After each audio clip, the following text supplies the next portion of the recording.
Hey guys, my name is Haley, and we're in a new space. And I am sharing this space with other people. So if I'm talking quiet, I'm self conscious. Yes, I moved cross country. I will get into that in another video. I'm just throwing in my June wrap up because I never filmed it before I left, and I definitely meant to. So that's where we're at. I am basically going to rapid fire this because I read 12 books in the month of June. I have none of them with me. So we're just going to rapid fire through them. I vlogged the first, I don't know, 5 or 6 of them, and then I fell off vlogging because I was packing a movie. So, again, rapid fire, let's go. The first book and I read in the month of June was Melissa by Alex Gino. This was cute. I wish this had existed when I was this age range or even a little older. And I think it has done so much for the genre and that age group when it comes to queer books in general, but gave this 5 stars, loved it. First thing I read in the first morning of Pride. Next up, I listened to Compound Fracture by Andrew Joseph White. Andrew Joseph White is one of my favorite authors. If you didn't know that, one of his books was one of my favorites of last year. Oh, I'm also losing my voice, so if my voice goes in and out, I was just in the car for 6 days. I'm struggling. But yes, this is the story about an autistic trans boy who lives in the Appalachian Mountains, and a lot of the issues that are going on not only in that community but his struggle with identity and like being accepted as queer in a small rural town. So I gave this 4.5 stars. I really enjoyed it. Next up, I read Me Moth by Amber McBride. I didn't care for this, but also it is my own fault. I did listen to it on audio in the hopes that it would help because it is written in verse, but I'm very picky when it comes to books written in verse, and I gave this 3 stars. I thought it was okay. I thought the like twist ending was obvious. Generously 3 stars. Then I read The Gay Best Friend by Nicholas Di Domizio. I'm so sorry if I butchered that. And I gave this 3 stars. This also was just like exactly what it sounds like. It's about this gay best friend who gets like invited to a wedding. I don't even think I kept this book. I think I gave it to Half Price Books as I was getting rid of stuff while packing. So it was okay. Middle of the road queer romance novel. And then I read the book that everyone and their mother read years ago, and that is Simon versus Homo sapiens Agenda. I gave this like a solid 3.5, 3.75. It was really cute. I understand why it got as big as it did. I don't know that I would watch the movie. I tend to like the YA books a lot more as movies, especially like the queer rom com ones. It was cute. It's exactly what everybody says it is.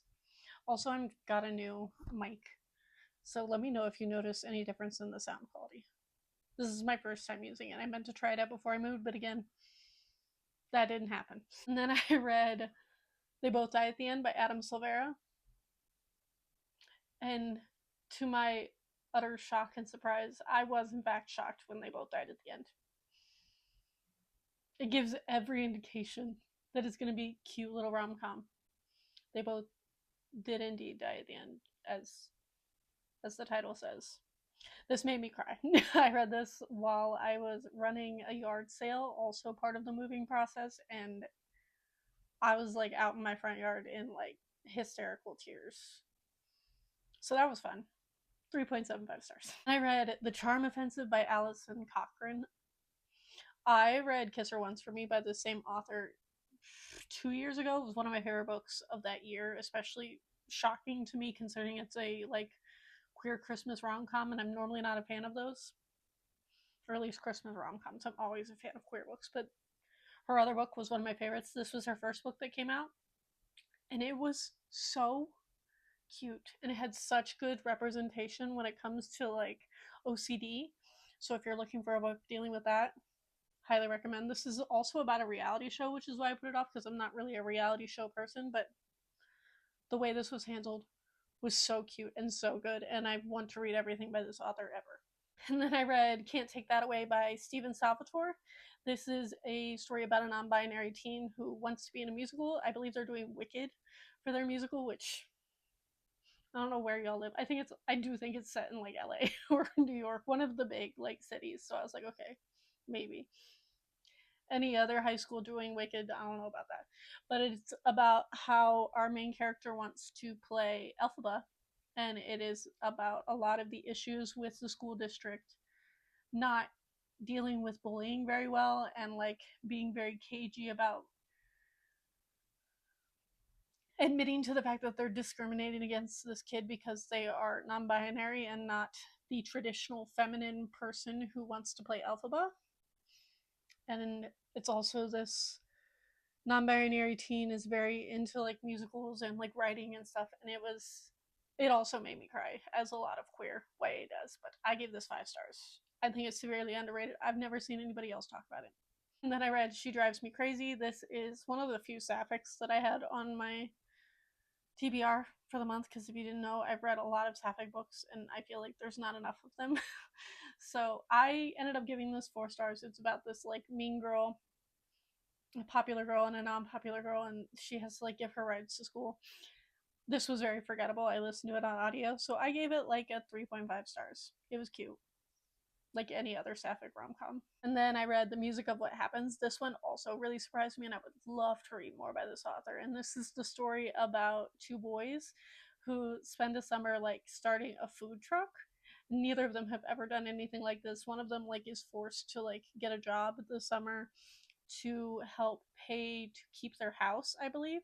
And it's like literally set in the middle of the summer, and then this really sweaty, hot food truck. Neither of them know what they're doing. They learn a bunch of stuff off of YouTube, as most kids nowadays do. And I just really liked it. I also liked the heavier subject matters dealt with in this, so please check triggers if that might be an issue for you. But I really, really enjoyed this, and I gave it 4 stars. And then I read Bleeding Rainbows and Other Broken Spectrums by Maxwell I. Gold. I met this author at a local author event to Akron, like indie book sale type thing that I went to, and the author was really nice, so I was very excited to read his book, and I really enjoyed it. I really like the art style in here. I can't show you, one, because I don't have it, and two, because it is not safe for YouTube because they are very explicit. But I feel like it matches the tone of this book really well. This is a story told mostly in like verse or poetry format, and it is split up into little chapters, and each chapter is a different color, like of the rainbow spectrum, which not only adds to the queerness of this book, but also I felt the interpretation that I got from this was that it was about an abusive relationship and coming out of that and into a more healthy relationship. And I really enjoyed it. I gave it 4 stars. Then I read Incorrect Eyes by Andromeda Ruins. This is a really short, like little novella that is about a person who is researching biblical angels, like biblically accurate angels, and it turns into horror. And that's exactly why I bought it, because I saw this cover and was like, is that religious horror? And they were like, yes. And I was like, so give it to me. And it did not disappoint. I gave it 5 stars. And then a YouTuber I watch on here who I really like, named Georgia May Reads, I believe is her channel. She's British, and she was raving. She doesn't really do like singular book reviews, and she just made a whole video about how much she loved this sapphic historical fiction. And I was like, historical fiction, not really my vibe, but like not only sapphic historical fiction, but sapphic historical fiction western, like during the gold rush and like everybody going west in America. And I was like, I don't know about that. I started it. It's gonna be on my favorite books of the year. It's probably one of my favorite sapphic books I've ever read. It's called Bloomtown by Allie North.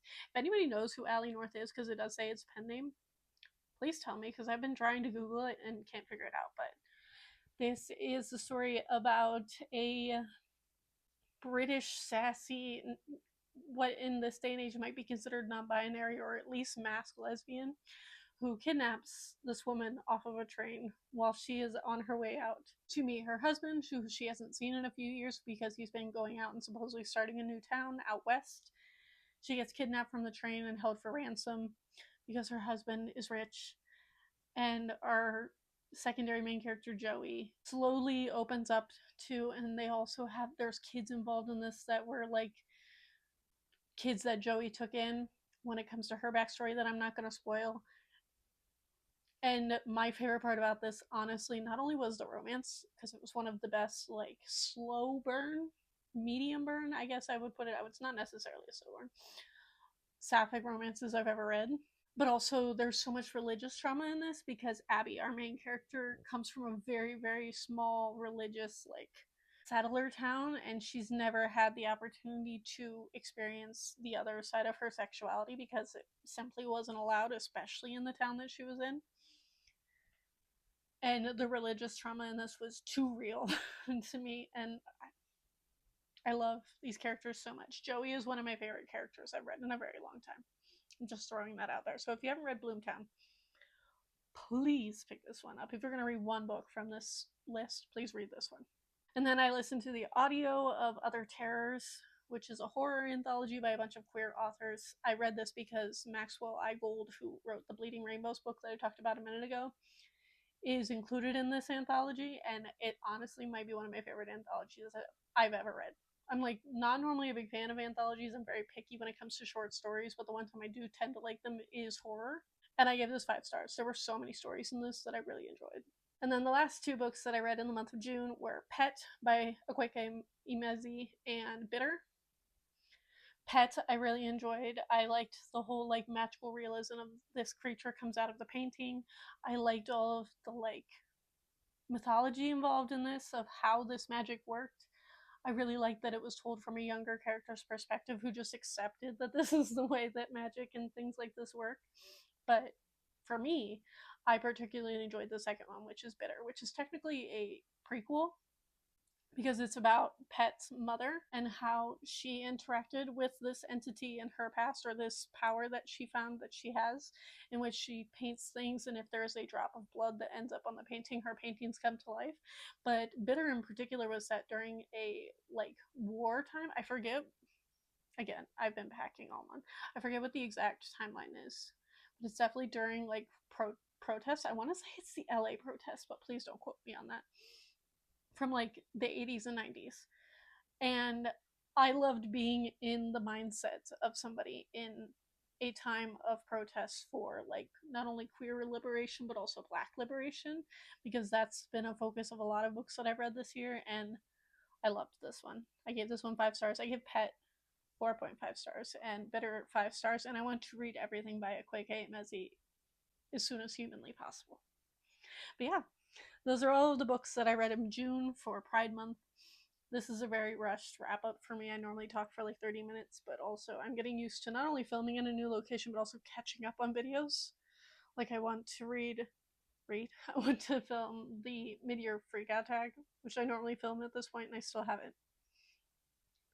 So that'll probably be up next. But yeah, bear with me as I try to get used to filming in a new location and adjusting to a time change, because I am 3 hours behind and the time change has been kicking my ass, especially since we drove cross country and we were like essentially changing time zones by like every day and a half.